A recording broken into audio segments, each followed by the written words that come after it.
مولانا شبلی صاحب سے کہنا چاہتے ہیں، ہم نے ان کی بات سنی ہے، وہ بھی میری بات سن لے، شاید کہ میری بات کچھ منفی ہو، آپ حضرات معاف فرما دیں گے۔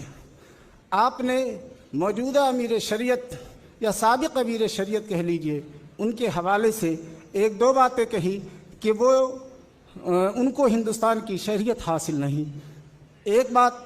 دوسری بات یہ کہ وہ مستند عالم نہیں۔ بلا شبہ یہ دونوں باتیں صحیح ہے، آپ نے صحیح فرمایا ہے، لیکن ان کو امیر بنانے میں بنیادی جو رول ہے وہ آپ ہی کا رول ہے، آپ ہی نے ان کو بنایا تھا۔ غلطی آپ کی ہے بنیادی۔ آپ کے سامنے حضرت مولانا نظر توحید صاحب، حضرت مولانا انیس الرحمان صاحب، جن کی خدمات اس قدر عظیم ہے، خصوصاً حضرت مولانا انیس الرحمان صاحب کی، کہ ہم دیکھتے ہیں یا آپ دیکھیں تو آپ کی سر کی ٹوپی گر جائے گی، لیکن آپ نے ان کو بنایا، آپ نے ان کو ترجیح دیا، اور جب وہ امیر منتخب ہوئے تو آپ نے اصالتاً اپنی طرف سے اور نیابتاً سارے کارکنان کی طرف سے آپ نے ان کی بھرپور تائید کی تھی۔ اب بات یہ پھیل رہی ہے کہ آپ دونوں میں اختلاف ہو گیا ہے، آپ دونوں میں اختلاف ہو گیا ہے، اس اختلاف کے نتیجے میں آپ کو برطرف کر دیا گیا ہے اور آپ اب نئی عمارت قائم کر رہے ہیں۔ خدا نہ کرے ایسا نہ ہو۔ اب نئی عمارت قائم ہو رہی ہے، ارباب حل و عقد نے نئے امیر شریعت کا انتخاب کیا ہے، ارباب حل و عقد نے پہلے کو برطرف کیا یا نہیں؟ اگر وہ برطرف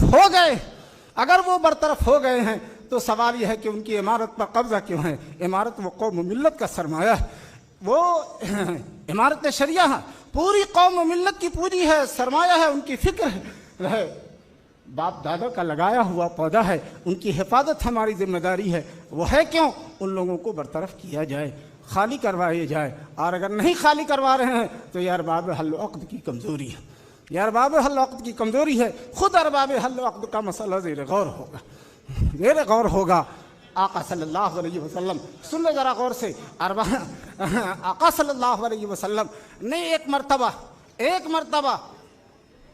ایک صحابی حضرت عبد الرحمن بن سمرہ رضی اللہ تعالیٰ عنہ کو مخاطب کر کے فرماتے ہیں، یا ابن سمرہ لا تسلی الامارہ، عمارت کبھی بھی مت مانگنا، امیری کبھی بھی مت مانگنا، فَإِنْ أُوتِيتَهَا عَنْ مَسْأَلَةٍ وُكِلْتَ إِلَيْهَا، اگر وہ عمارت مل گئی تمہیں اور تمہارے سوال پر ملا، تمہارے امیدوار ہونے پر ملا، قوم نے منتخب کر دیا تم پہ مانگنے پر، تو یاد رکھو وکلت الیہا، تم خود اس عہدے کے، اس عمارت کے سپرد کر دیے جاؤ گے۔ اللہ کی مدد تمہارے شامل حال نہ ہوگی، اللہ کی مدد شامل حال جب ہوگی کہ ان اوتیتہا عن غیر مسئلہ، غیر مانگے ہوئے تم کو اگر مل جائے تو پھر اعنت علیہا، اس پر اللہ کا وعدہ ہے، اس پر اللہ کا وعدہ ہے۔ ہونا تو چاہیے تھا کہ ارباب حل و عقد ایسے افراد کا انتخاب کرتے کہ جو افراد امیدوار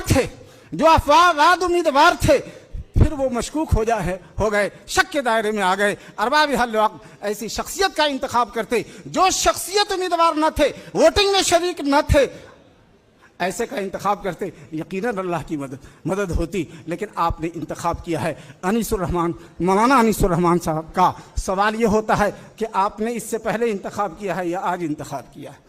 آج اگر انتخاب کیا ہے تو جتنے لوگوں نے پہلے ہاتھ اٹھایا ہے اور جتنے لوگوں نے پہلے تائید کی ہے وہ قضاء علی الغائب ہے۔